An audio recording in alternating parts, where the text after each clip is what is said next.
Alhamdulillah Rabbil Alamin. Wassalatu wassalamu ala asyrafil anbiya wal mursalin Sayyidina Muhammadin wa ala alihi wa sahbihi ajma'in, amma ba'd. Alhamdulillah, kita melanjutkan pertemuan yang lalu. Beberapa tabi'in yang kita sebutkan kita rapel jadi satu. Malam ini kita sebutkan sedikit mengenai Imam Sufyan Ats-Tsauri. Kemudian kita lanjutkan kepada imam madhab, yaitu Imam Hanafi, kemudian Maliki, Syafi'i, dan Hambali. Malam ini insya Allah kita bahas imam madhab yang pertama juga, yaitu Imam Abu Hanifah. Dalam nazamnya, Abdullah bin Al-Haddad pernah bilang, wa thawril habrul syahsid bidainihi al-khaif al-mutakhashshi' mutadarri'. Imam Sufyan Ats-Tsauri yang disifati oleh Habib Abdullah bin Al-Haddad sebagai orang yang masya Allah mutadarri', sangat tawadhu, luar biasa, ittira', kemudian mutakhashshi', orangnya khusyuk luar biasa dalam beribadah kepada Allah Subhanahu wa taala. Beliau Imam Sufyan Ats-Tsauri namanya adalah Sufyan bin Sa'id Ats-Tsauri Al-Kufi, orang Kufah. Alimul ummah, termasuk daripada orang yang alim di antara umat-umat Nabi Muhammad SAW. Bahkan termasuk mujtahid mutlak.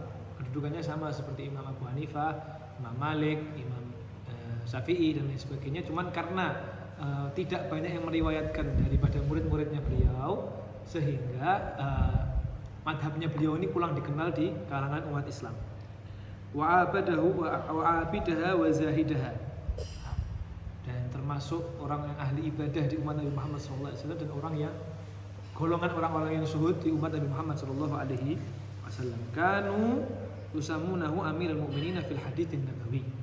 Beliau ini disebut sebagai Amirul Mukminin, khalifah, pemimpin dalam periwayatan dan penghafalan hadis Nabi Muhammad SAW. Wulida radhiyallahu anhu sanah 97, lahir tahun 97 Hijriah, wa tuwfiya bil Basrah sanah 61, dan meninggal di Basrah pada tahun 161 Hijriah. Kana rahimahullah yamkuthu yawmaini wa thalathah la ya'kulu hatta yadurruhu bihi al-ju'. Beliau ini kehidupannya sehari-hari kadang tidak makan 2 hari 3 hari, sampai kadang-kadang karena tidak makannya beliau ini sakit karena kelaparan. 2-3 hari tidak makan, tidak minum, kadang jatuh sakit. Syaghilan anhu bima huwa fihi min al-ibadah. Tidak makan, tidak minum ini karena dia sibuk beribadah kepada Allah Subhanahu wa taala, sibuk ngajar, sibuk ibadah, sibuk menolong orang, sibuk berbuat baik kepada orang, sehingga kadang itu tidak sempat untuk makan dan minum. Wa qumu thiyabahu allati alaihi hatta an-na'l. Dan harga bajunya itu kalau dihargai itu seharga sendal. Bajunya satu compang-camping, kalau dihargai, kalau dijual itu harganya kayak harga sandal. Murah. Balagha dirhaman aw arba'a dawanik. Paling harganya bajunya itu 2 dirham atau 4 dawanik. Pada uang kurs mata rupiah, kurs di zaman itu ya, mata uang di zaman itu ya. Kemudian beliau pernah berkata dalam nasihat beliau, "Law anna abadallahu bi jami'il ma'murat illa annahu yuhibbud dunya illa nudiya ilaihi yaumil qiyamati ala ru'usi ahlil jama'." Kalau ada seorang itu beribadah kepada Allah Subhanahu wa taala, benar-benar ibadah dengan semua apa-apa yang diperintahkan oleh Allah Subhanahu wa taala. Apa yang diperintahkan oleh Allah Subhanahu wa taala dikerjakan kewajiban-kewajibannya. Illa annahu yuhibbud dunya. Ibadah betul luar biasa, tapi di dalam dirinya masih ada kecintaan kepada dunia. Masih senang kepada dunia, masih gandrung kepada dunia. Illa nudiya alaihi yaumal qiyamati ala rusul ahli jama'. Nanti orang ini yang sholat, ibadah, beramal baik, tapi di hatinya masih ada cinta dunia, di hari kiamat dipanggil sama Allah Subhanahu wa taala, ala inna hadza fulan bin fulan qad ahabba ma abghadallah. Sungguhnya wahai penduduk, wahai makhluk Allah Subhanahu wa taala, ini loh, ada satu fulan bin fulan ibadah tapi dia masih cinta dunia, dia itu melakukan apa-apa yang dibenci oleh Allah Subhanahu wa taala. Maka adalah muwajjuhu yasqutu minal khajal. Sampai saking malunya digitukan sama Allah Subhanahu wa taala, itu mukanya itu rasanya pengen dijatuhkan ke tanah.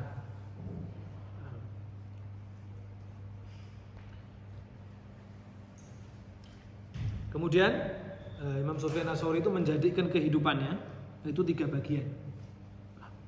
An la yukhdima ahadan wa la yatwa lahu thawban wa la yada'u lubnatahu ala lubnatin. Enggak suka dikhidmati. Enggak suka ada orang khidmat sama beliau. Kemudian tidak pernah melipat bajunya, nyimpen baju, numpuk baju itu enggak pernah. Wa la yada'u lubnatan ala lubnatin. Enggak suka bermewah-mewahan dalam berbangun-bangunan. Kemudian termasuk nasihatnya beliau, hadza zaman la ya'manu fihi al-khamil ala nafsihi fa kaifa al-mashhur fihi. Zaman sekarang ini, zaman Imam Sufyan Ats-Tsauri itu tidak bisa selamat 100% orang yang khumul, orang yang delik, enggak mau ketemu orang itu kadang enggak bisa selamat zaman Imam Sufyan Ats-Tsauri. Apalagi orang yang masyhur yang dikenal, luputnya pasti banyak. Karena kalau orang itu sudah terkenal, lupa dia sama batasan-batasan dalam beragama. Apapun dia terjang demi menjaga keterkenalan tersebut. Nah, itu yang jadi problem.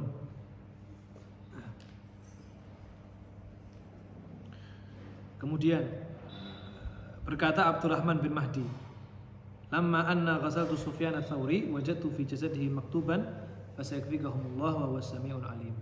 Berkata Abdurrahman bin Mahdi ketika beliau ini memandikan jenazahnya Imam Sufyan Ats-Tsauri, itu di dalam tubuhnya itu ada ayat Al-Qur'an tertulis fasayakfikahumullah wa huwas samiul alim.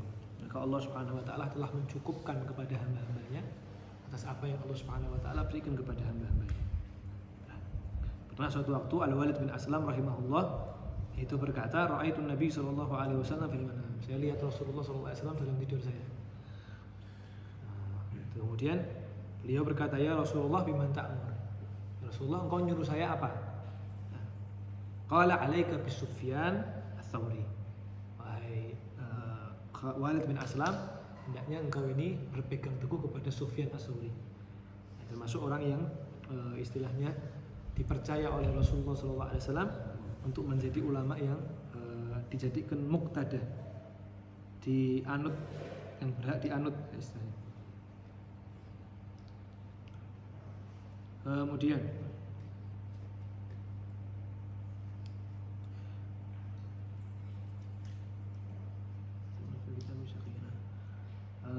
qala Yahya radhiyallahu taala anhu, berkata Yahya siapa juga belum pernah tahu, katsirun ma kuntu ara Sufyan muqna'un ra's yastaddu fihi al-janazah al-'abd wal 'amma.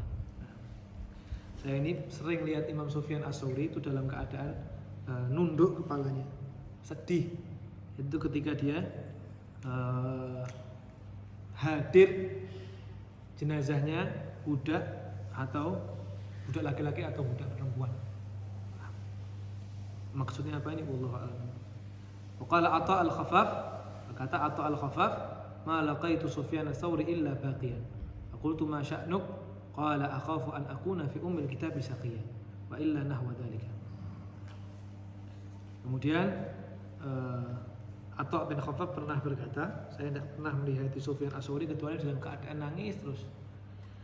Ditanya, kenapa kok nangis terus? Kata Imam Sufyan Ats-Tsauri, saya ini takut dihitung oleh Allah Subhanahu wa taala sebagai orang-orang yang celaka. Jadi tidak pernah merasa selamat, tidak pernah merasa aman di sisi Allah Subhanahu wa taala.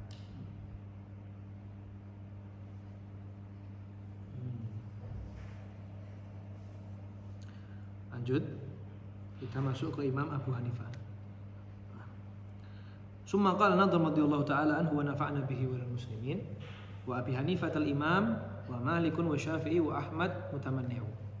Nah, ini Imam Haddad menyebutkan 4 imam madhab, yaitu Imam Abu Hanifah, kemudian Imam Malik, Imam Syafi'i dan Imam Ahmad bin Hanbal.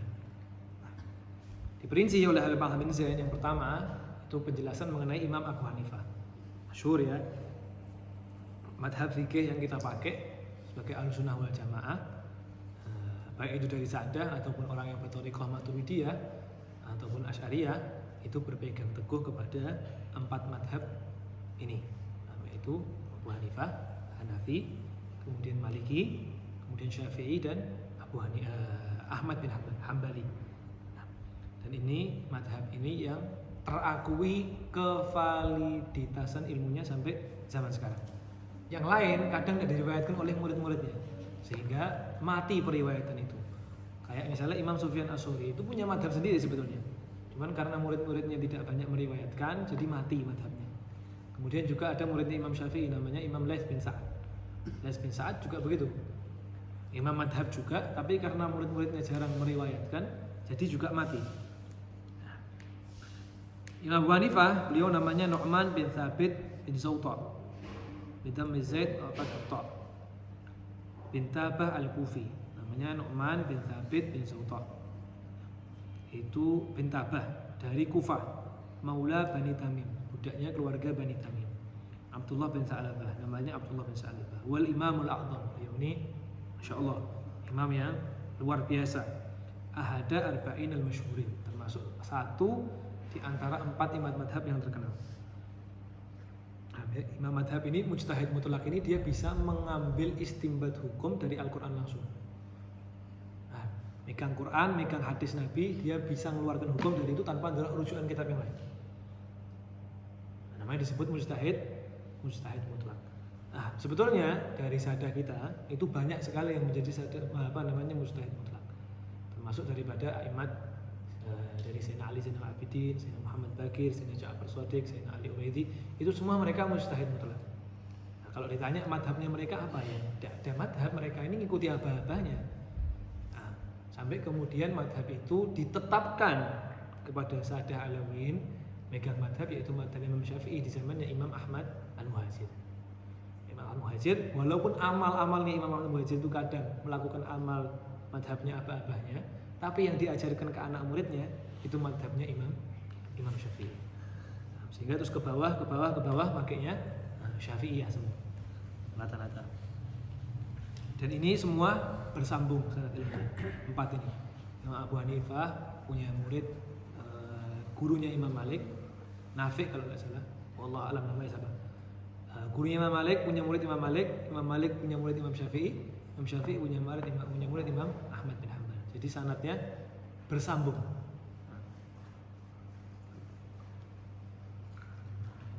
Wulida bil Kufah sanah samani, lahir di Kufah tahun 80 Hijriah. Wa nasya'a biha, hidup tumbuh besar di situ. Tuwfiya bi Baghdad sanah 50 wa mi'ah wa wahda 53. Meninggal tahun 151 atau 52 atau 55. Khilaf dalamnya.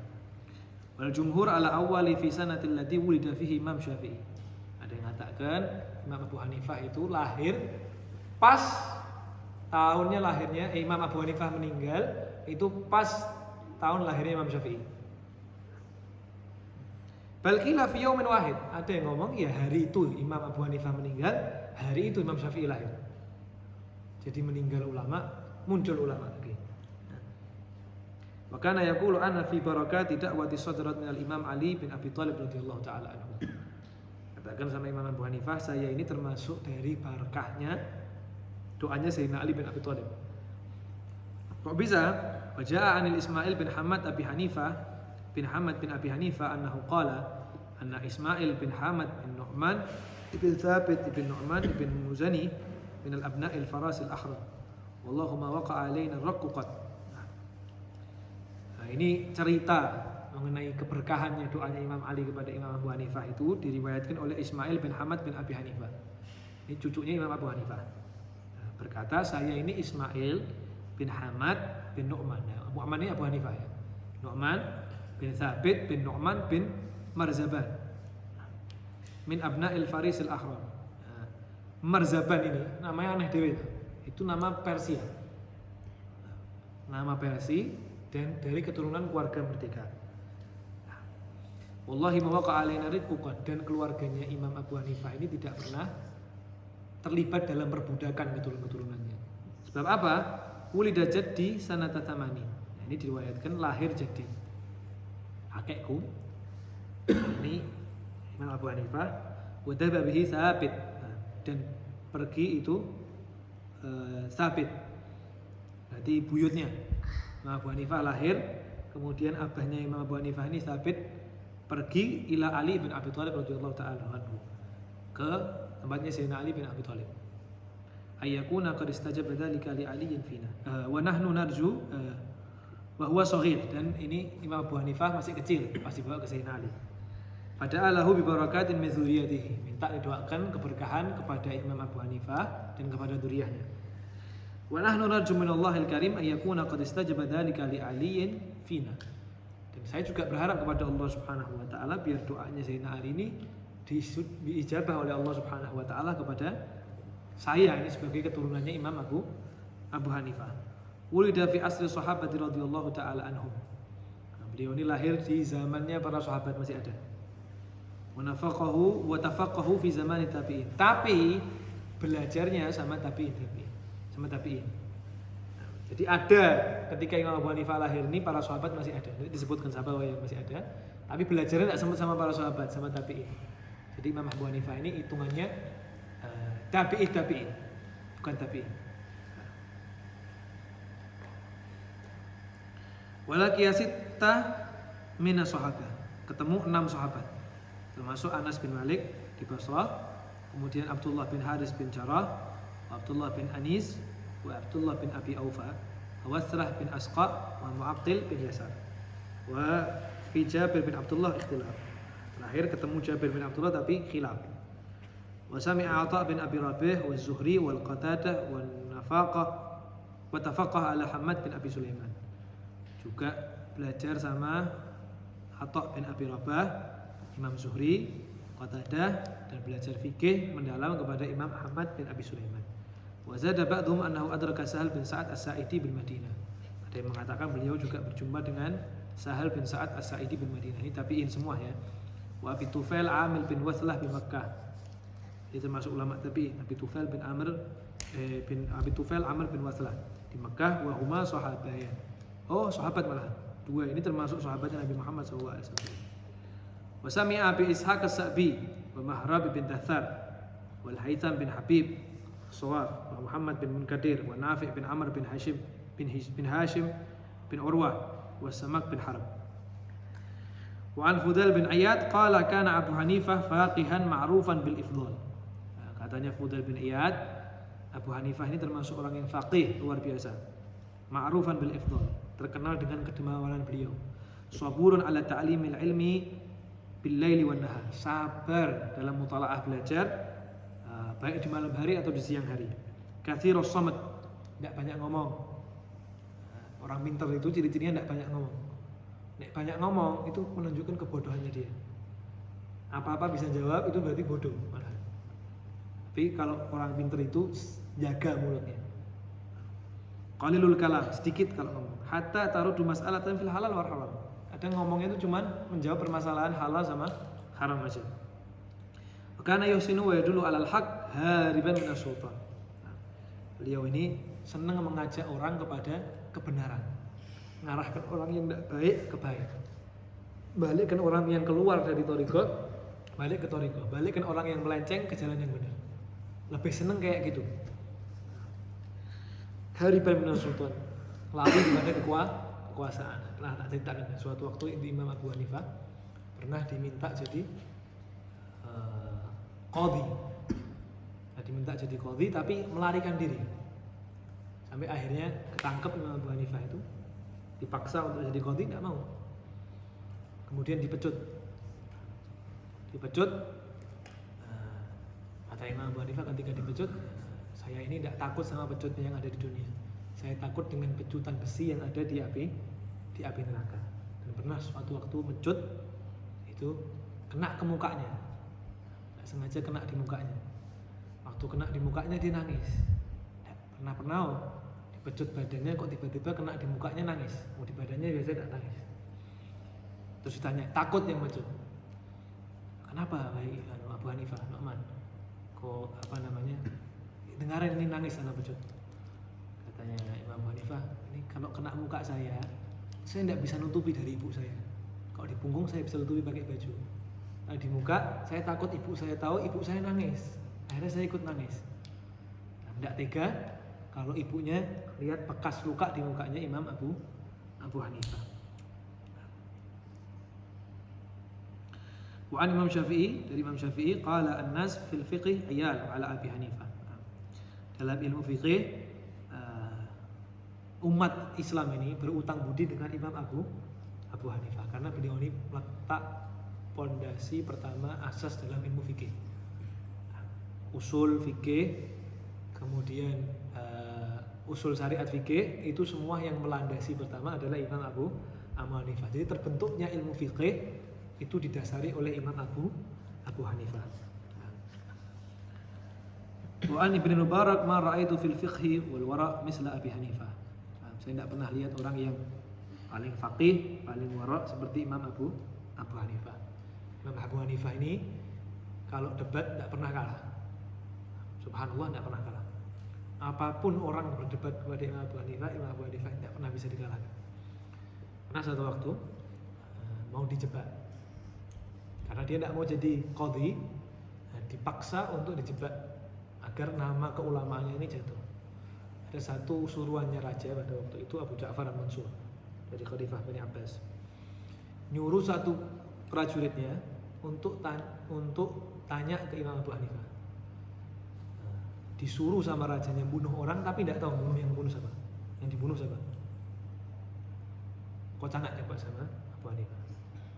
Akhirnya datang di prajuritnya ke Imam Abu Hanifah, dibilang sama Imam Abu Hanifah, oh ya Abu Hanifah, saya ini disuruh oleh Amirul Mukminin untuk membunuh satu orang, tapi saya tidak tahu siapa yang harus saya bunuh. Terus, piye jalan keluarnya? Tanya sama Abu Hanifah.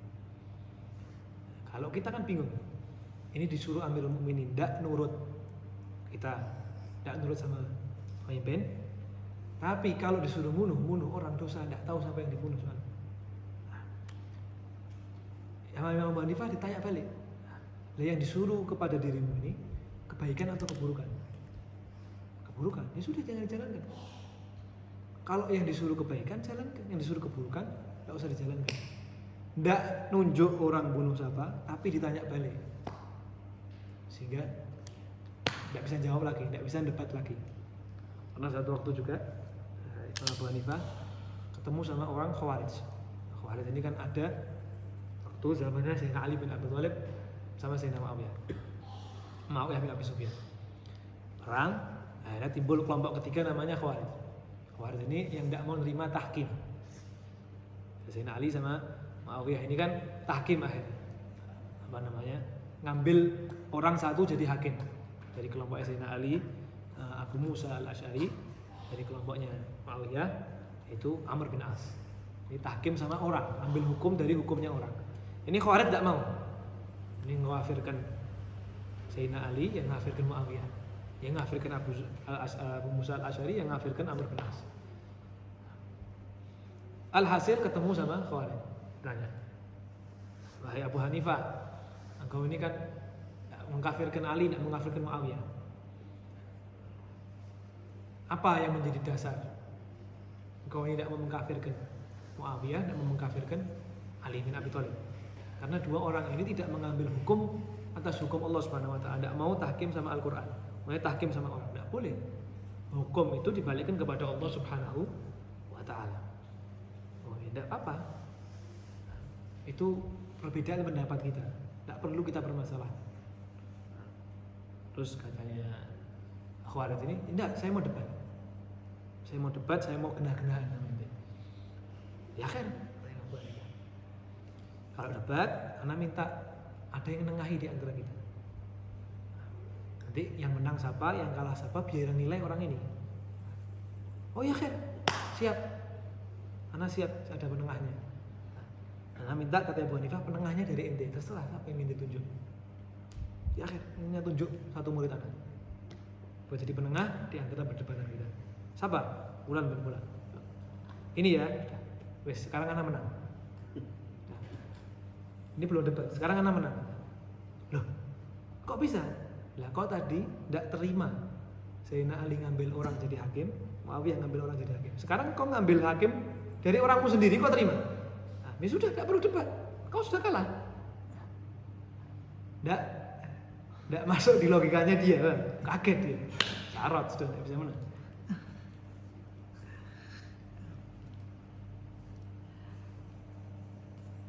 Kemudian pernah satu waktu juga ada satu Qadhi yang iri sama Imam Abu Hanifah, mau dijatuhkan namanya, hasud sama Imam Abu Hanifah.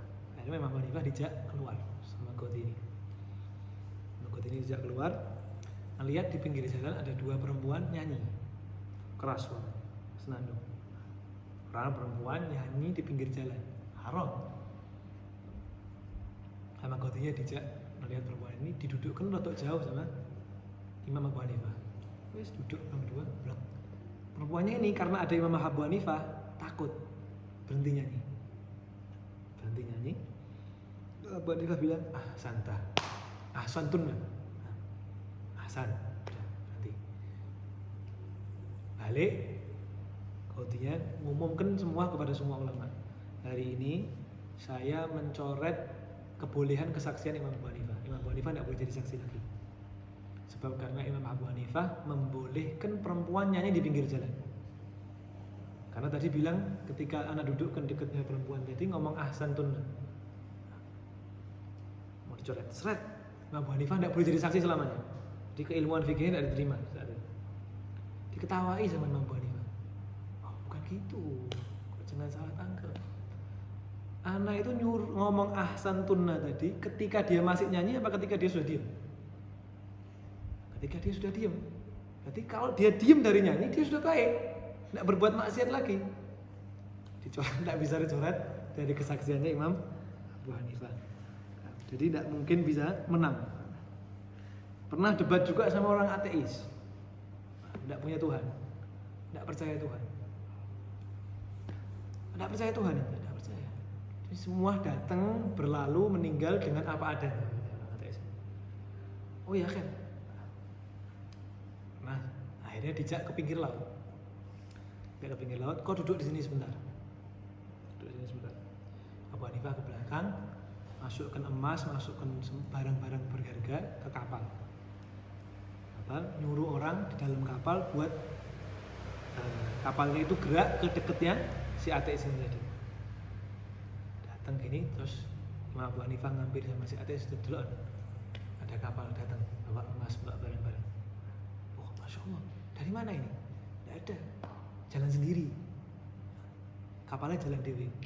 Tidak mungkin kapal jalan dewe bawa emas gini banyak ya. Pasti ada yang isi, ada yang gayung.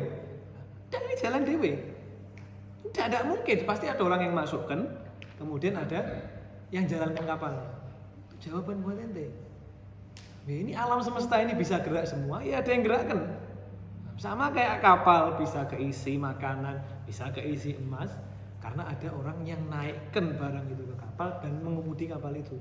Sama perjalanannya di dunia ini, ente bisa hidup, bisa nafas, bisa makan, karena ada yang jamin ente, ada yang jamin ente. Syahadat masuk dalam Islam. Jadi tidak pernah bisa menang dan tidak pernah bisa kalah dalam berdebat. Sampai muridnya heran, Imam, kok bisa kalau ini tidak bisa kalah? Apapun kejadian orang, pasti kau punya celahnya. Jadi kalau belum mampu, jangan ikut-ikut kata Imam Abu Hanifah. Anak itu ketika mau berdebat, anak merasa bahwa diri anak tidak alim daripada apa yang saya debat, orang yang saya debat dalam hati anak. Kedua, saya tidak merasa bahwa ini pendapat saya, tapi ini pendapat dari Allah Subhanahu wa Ta'ala. Kalau misal ada orang lain yang lebih pintar dari saya akan menerima pendapat itu. Setiap mau debat, dia tanamkan di hatinya itu. Jadi ketika berdebat, menang terus. Nah, kalau sekarang kan tidak punya ilmu, debat, tidak mau kalah. Akhirnya tidak ada selesai. Tidak mungkin menemukan titik terang. Wa an-Nadhr bin Syamil. Ya. Wa an Waqi' ma laqitu afqahu min Abi Hanifah wa la ahsana salatan minhu. Katanya Waqi', saya tidak pernah menjumpai orang lebih faqih daripada Imam Abu Hanifah dan tidak ada yang salatnya lebih baik daripada Imam Abu Abu Hanifah. Wa an-Nadhr bin Syamil kana an-nas niyaman 'anil fiqh hatta aiqadhahum Abu Hanifah.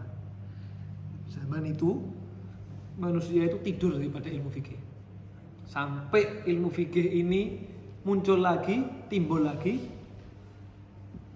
setelah timbulnya Imam Abu Hanifah. Dibangunkan lagi orang-orang sadar akan ilmu fikih setelah Imam Abu Hanifah muncul di masyarakat.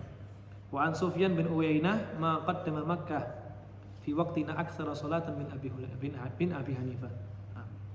Saya tidak pernah mendatangi di kota Mekah orang yang sholatnya lebih banyak daripada Imam Abu Hanifah. Di waktu itu kata Imam Sufyan bin Uyainah. Imam Sufyan bin Uyainah ini orang Mekah, tinggal di Mekah. Sering lihat orang sholat di Mekah bolak-balik di Masjidil Haram. Tapi dia tidak pernah melihat orang sholatnya lebih banyak daripada Imam Abu Hanifah. Katakan bahwa Imam Abu Hanifah ini kalau di Mekah tidak pernah keluar dari Masjidil Haram. Dia makan, dia minum, dia istirahat di situ semua. Sampai selesai hajatnya di Mekah, pulang. Dia tidak pernah tahu jalan Mekah kayak apa, samping-sampingnya Mekah kayak apa, tidak pernah tahu. Wa an Ibnu Mubarak anna Abu Hanifah shalla 45 sanah shalawat al-khams bi wudu'il wahid. Abu Hanifah ini sholat 45 tahun, sholat 5 waktu dengan satu wudu. Jadi 45 tahun wudunya satu kali, tidak pernah wudu lagi. Ini ada dua kemungkinan. Yang pertama, ini memang orangnya jarang makan dan jarang minum, jadi jarang kencing, jarang buang air, jarang buang angin, sehingga tidak pernah wudu ke 50 tahun, tidak pernah batal wudunya. Itu bukan berarti tidak batal sama sekali, hampir jarang-jarang batal wudunya, karena tadi jarang makan, jarang minum. Yang kedua, ada kemungkinan bahwa setiap batal wudu langsung wudu. Jadi terhitung orang yang mudawamah wudu, kelihatannya wudu terus. Jadi orang tidak pernah tahu Imam Abu Hanifah ini wudunya kapan, tiba-tiba sholat langsung sholat, ini langsung ini. Jadi orang bisa berucap seperti itu, karena setiap batal wudu langsung wudu, setiap batal wudu langsung wudu. Yang terakhir, ya sudah, ini keramatnya Imam Abu Hanifah. Monggo mau diambil yang mana? Wa daraba bisiyat ala ra'si hatta ittafaqa wajhahu layali al-qadha falam yalu. Pernah beliau ini dicambuk pakai pecutan di kepalanya karena beliau, di wajahnya, karena beliau tidak mau menerima jadi qadha, jadi qadhi, jadi hakim. Wa qala dharbu fid dunya bisiyat ahwanu alayya min mawaqi'il hadits fil akhirah. Tadi pukulan cambuk di dunia itu lebih ringan bagi saya daripada pukulan besi di akhirat. Wa sajana ala dzalika wa mata fi sijn.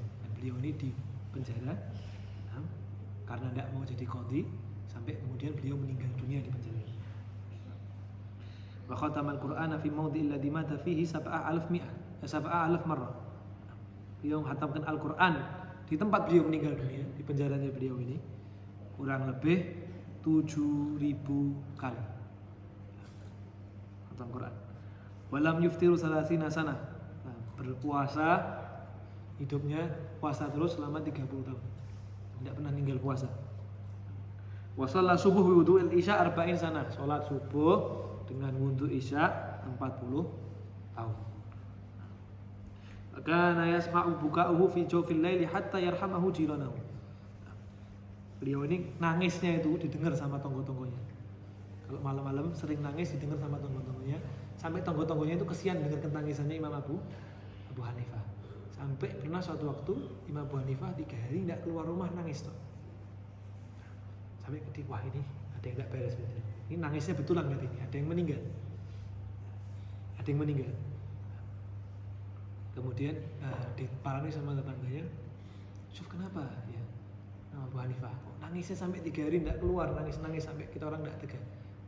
Saya ini kemarin masak air panas, tangan saya keselomot. Saya bayangkan kalau tangan saya ini diselomot di akhirat. Ini tangisnya 3 hari. Cuman gara-gara keselomot mana si air. Bayangkannya sampai ke situ. Qala ba'dhum ra'aitu Abi Hanifah wa qad khatama al-Qur'ana fi syahri Ramadan 60 khatamah bil layal wa 60 khatamat bin nahar. Saya tidak pernah melihat Imam Abu Hanifah. Saya melihat Imam Abu Hanifah itu menghatamkan Al-Quran di bulan Ramadan 60 kali di malam hari, 60 kali di siang hari. Jadi penjelasannya yang pernah disampaikan Ustaz Nabil kan, waktunya sama Allah Subhanahu wa taala, aulia ini dimolorkan. Beda sama kita. Sejamnya kita ini kan kadang kayak 1 menit. Tapi sejamnya beliau ini kayak 1 hari kan. Jadi waktunya barokah. Wa kana yahtimul Qur'ana fi kulli rak'atin muddatu salasina sanah. Nah, beliau ini menghatamkan Al-Qur'an di setiap rakaat itu semenjak 30 tahun. Setiap 1 rakaat hatam, 1 rakaat hatam. Wa qama lailatan bi hadhihi al-ayah bal sa'atu maw'iduhum wa sa'ati adna wa amra yarudduha wa yabqa wa yatadarra. Adha ya. Bal sa'ati maw'iduhum wa sa'ati adha wa amra. Dan bahkan hari kiamat yang ditunggu, yakni yang dijanjikan oleh Allah Subhanahu wa taala di hari yang itu sangat sulit dan sangat agung perkaranya. Mendalami ayat itu sampai Imam Abu Hanifah diulang-ulangi terus ayat itu sampai beliau nangis khusyuk karena bayangkan hari akhir. Qala Ali bin Asim, berkata Ali bin Asim, "La wazana aqlu Abi Hanifah bi aqli nisfi ahli al-ard la yarjuun bihi." Berkata Ali bin Asim, kalau misalnya ditimbang satu akalnya Imam Abu Hanifah sama separuh akalnya penduduk dunia ini, masih berat akalnya Imam Abu Hanifah, masih punya harga akalnya Imam Abu Hanifah. Jadi bayangkan ya, pinternya ini luar biasa. Wa kana Thawri idza su'ila an daqiqatin yaqulu la yuhsinu an yatakallama fi hadhihi illa Abu Hanifah. Imam Sufyan Ats-Tsauri kalau ditanya permasalahan yang detail, rumit, itu beliau selalu jawab. Tidak ada yang bisa jawab permasalahan ini lebih baik daripada Imam Abu Hanifah. Qala Abu Hanifah, sahibtu Hammad isrina sanah wa ma shallaitu salatan illa istaghfartu li Hammad ma'a walidi wa li kulli man qara'tu alaihi. Kata Imam Abu Hanifah, saya ini belajar melazimi kepada Imam Hamad itu 20 tahun. Dan saya tidak selesai sholat dalam melaksanakan sholat kecuali saya memohon ampun untuk Imam Hamad guru saya, dan untuk orang tua saya, dan untuk guru-guru saya yang telah meninggal dunia. Itu setiap selesai sholat beliau selalu minta istighfar, minta ampun kepada orang tua beliau, Imam Hamad, dan guru-guru beliau yang pernah beliau belajar sama guru-guru beliau. Wa dzakara al-Khatib fi tarikhi, dan disebutkan oleh Imam Khatib di tarikhnya, anna Abu Hanifah ra'a fi manami annahu nabshu qabrin Nabi sallallahu alaihi wasallam. Pernah Imam Abu Hanifah itu mimpi gali kuburannya Rasulullah sallallahu alaihi wasallam, ngeduk kuburannya Rasulullah sallallahu alaihi wasallam. Ba'atha min yas'aluhu min Muhammad bin Sirin. Kemudian beliau mengirim utusan untuk ditanyakan kepada Imam Muhammad bin Sirin. Imam Muhammad bin Sirin ini orang ahli ta'wil mimpi. Faqala sahibu hadhihi ru'yah yathuru ilman lam yasbaqahu ilaihi ahadan. Orang yang mimpi ini, yang kau tanyakan tadi ini, kalau mimpinya betul, itu ilmunya akan terpancar di seluruh alam semesta dan tidak ada yang bisa melebihi ilmunya orang tersebut. Wa fi riwayatin faqassastaha ala Ibnu Sirin faqala li la in sadaqta ru'yaka la tahayyanna sunnata Muhammad sallallahu alaihi wasallam. Wa fi riwayatin ra'in lahu dalika ghairuhu. Ada yang mengatakan bahwa beliau sendiri yang ngomong sama Imam Muhammad bin Sirin. Imam Muhammad bin Sirin bilang, kalau betul mimpimu wahai Abu Hanifah seperti ini, maka engkau ini termasuk orang-orang yang menghidupkan sunnahnya Nabi Muhammad sallallahu alaihi wasallam. Wa kana radhiyallahu ta'ala yaqul ma atana anallaha anillaha wa rasulih qabalna 'ala ar-ra'si wal 'ain. Apa-apa yang Allah Subhanahu wa taala berikan dan Rasul sallallahu alaihi wasallam berikan kepada kita, kepada kami, itu saya terima di atas kepala. Saya agungkan luar biasa. Mama atana ani sahabati ikhtarna minhu ahsanu. Kalau kita dapat apa-apa dari para sahabat, riwayatan dari para sahabat, ilmu dari para sahabat, kita pilihi mana yang baik-baik, yang bisa-bisa kita ambil. Walam nakhruju an aqwalihim, dan kita tidak mungkin keluar daripada ucapannya para sahabat. Yakni sahabat dipilihi, tidak semua sahabat diambil oleh Imam Abu Hanifah. Yang bagus diambil, yang tidak cocok Imam Abu Hanifah tidak diambil, tapi juga tidak mau mencela dan istilahnya keluar daripada pendapatnya para sahabat ini. Wa ma atana li tabi'in, tapi kalau saya dengar dari para tabi'in, bahwa merijal wa nahnu rijal. Saya di mereka ini laki-laki, saya juga laki-laki. Dia punya pendapat, saya juga punya pendapat. Ada tawaduknya, ada kecerdasan dalam memilih ilmu, ada fakhrnya. Kalau dari Nabi, dari Allah, dari Rasul diterima, tidak pakai mikir.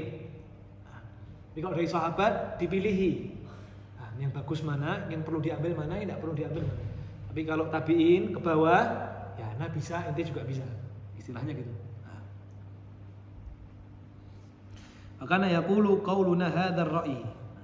Tapi ucapan saya yang tadi itu pendapat. Bahwa ahsanu ma qaddarna alaih. Dan itu pendapat yang saya keluarkan yang paling baik yang pernah saya olah istilahnya dalam mengeluarkan pendapat. Faman ja'ana bi ahsani minhu fa huwa aula bisawab.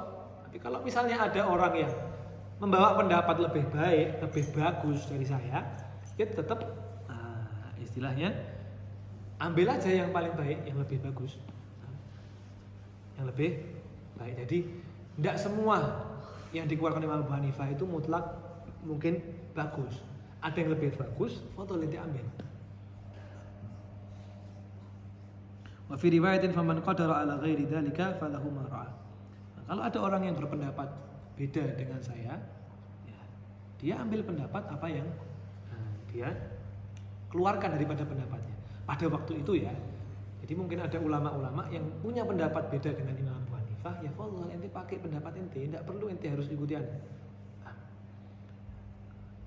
Wa kana idza halafa shadiqan fi ardi kalamihi, jika bersumpah tentang kebenaran hujahnya beliau, paparannya beliau, tasaddaqa bi dinarin. Beliau sedekah 1 dinar. Habis beliau memaparkan tentang ilmu, tentang pendapat, benar disedekahi 1 dinar. Setiap mengeluarkan pendapat. Wa idza anfaqa ala ahlihi nafaqatan tasaddaqa bimithliha. Kalau dia ngasih nafkah ke keluarganya berapa, ya dia sedekah dengan apa yang dikasih ke nafkahnya. Ngasih nafkah keluarganya 20 dirham, yang disedekahkan 20 dirham. Sama, apa yang nafkah ke keluarganya sama yang disedekahkan keluar itu sama, tidak beda. Wa idza iktasa thawban jadidan kasa biqadri mithlahu ala syuyukhi wal ulama.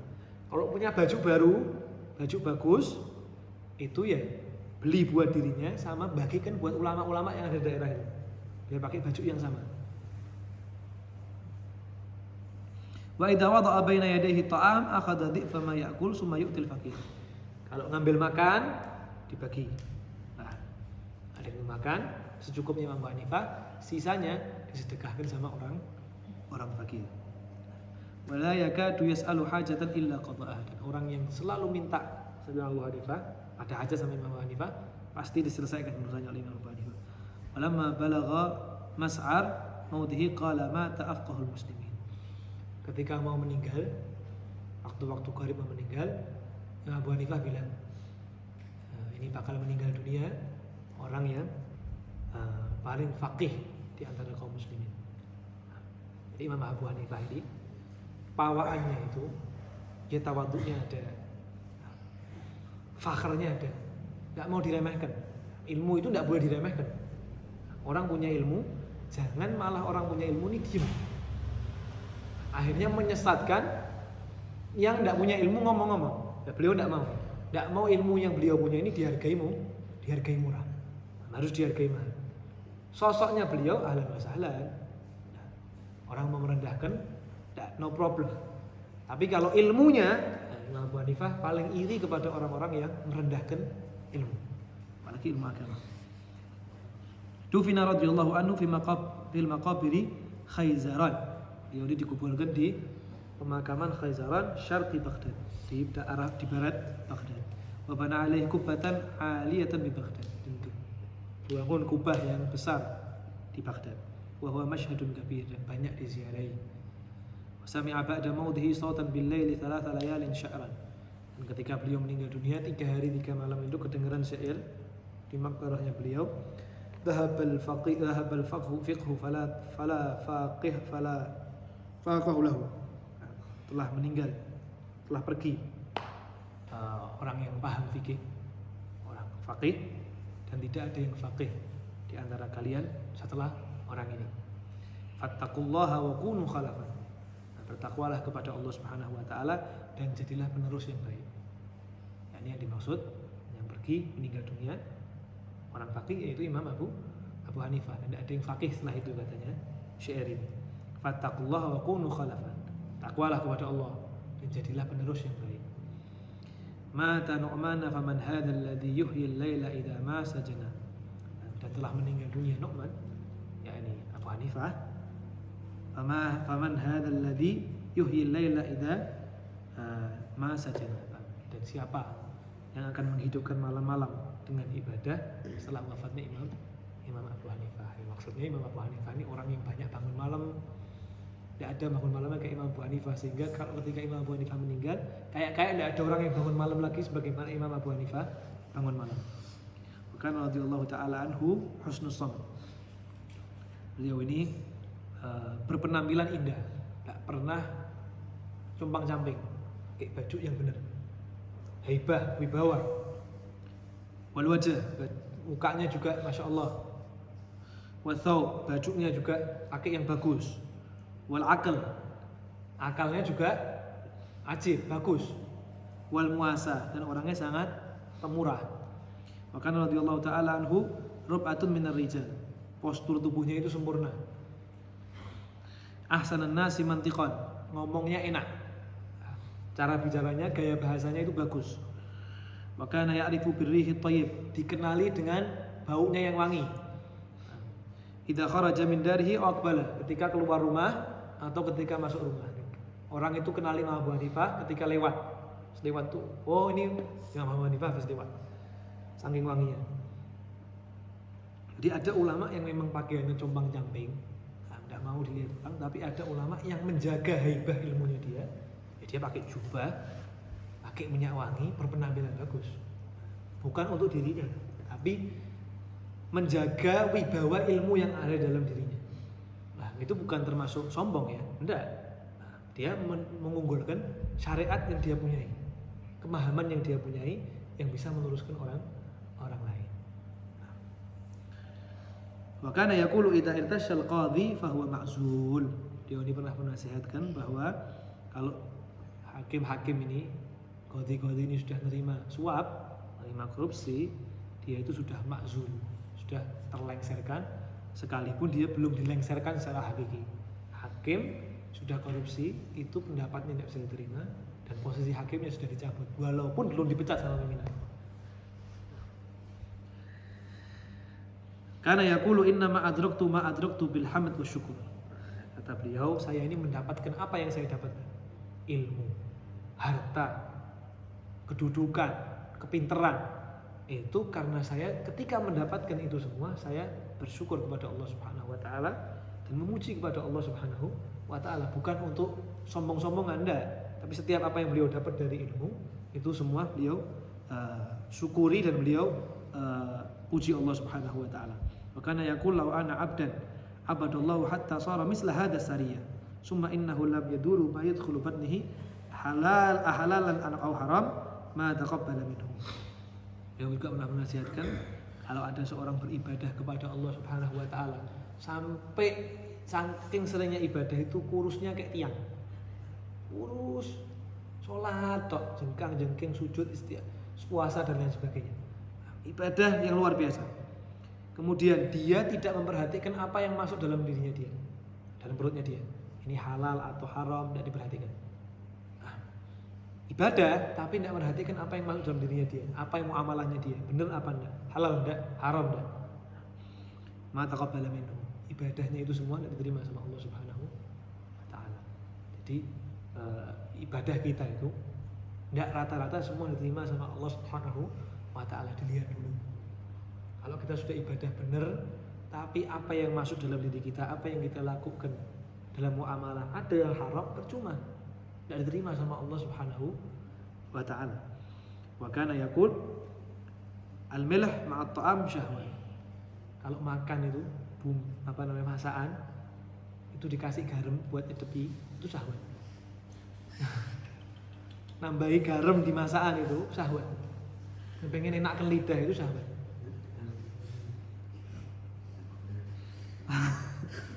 Wa kana yaqul man hana alaihi farjuhu hana alaihi dinuhu. Nah, orang yang sering menyalurkan syahwatnya kepada yang tidak benar, kepada yang tidak pas, yang haram, maka hana alaihi dinuhu, maka akan lemah agamanya juga. Kalau katanya Imam Suki, kalau sering disalurkan kepada yang halal, malah kuat agamanya. Kebalik aja. Nah, tadi penasaran ini, bisa gini, tak cari mesti ada muqabilnya. Kata Imam Suki bilang, kalau sering disalurkan kepada yang halal, nah ini ya mau zuat 1, mau zuat 3, mau zuat 4, tapi halal ya. Nah, malah cerdas, kuat ingatannya. Makanya yaqul al-istighalu bi haula'in nasi hamkun kabir. Orang yang sering menyibukkan diri sama orang, omongannya orang, ininya orang dan lain sebagainya, perihalnya orang, itu hamkun kabir. Orang yang sangat goblok. Wa ru'ya ba'da mautihi yaqulu ghafarallahu li biqaulin nasi ma laysa fi. Nah, beliau ini nemui seseorang di dalam mimpi, ditanyai, kau ini diampuni sama Allah karena apa? Kata Imam Abu Hanifah, saya diampuni karena Allah sebab ada ucapan-ucapan orang yang tidak ada dalam diri saya, itu fitnah yang dilontarkan kepada beliau, itu saya diampuni karena itu. Bukan karena amal, bukan karena ilmu, tapi fitnah-fitnah yang ditujukan kepada Imam Abu Hanifah itu menjadi ampunan Allah Subhanahu wa Ta'ala kepada ibu Imam Abu Hanifah. Mungkin amal tidak punya, ilmu tidak punya, tapi kita sering difitnah, sering diomongkan tidak enak, syukur sama Allah Subhanahu wa Ta'ala. Kadang itu bisa jadi ampunan Allah Subhanahu, letak ampunan Allah Subhanahu wa Ta'ala kepada kita. Maka yaqulu law lam tabghidid dunya illa li anna Allah ya'si fihi kanat tabghiduhu. Andai kata tidak ada alasan untuk membenci dunia kecuali karena alasan di dunia itu tempatnya Allah Subhanahu wa Ta'ala ditentang. Dunia ini kan isinya orang-orang yang menentang Allah Subhanahu wa Ta'ala. Tidak ada alasan lain kecuali satu, dunia ini tempatnya hamba Allah menentang Allah Subhanahu wa Ta'ala, tempatnya hamba bermaksiat kepada Allah Subhanahu wa Ta'ala. Maka wajib kita membenci namanya dunia. Walaupun lebih dari itu banyak kemaksiatan, lebih daripada menentang kepada Allah Subhanahu wa Ta'ala, lebih banyak. Waruwiya anna Imam Abi Hanifah bana 75 masjidan kullaha bil Iraq. Dia ini pernah diriwayatkan membangun 75 masjid, semuanya ada di Irak. Wallahu a'lam.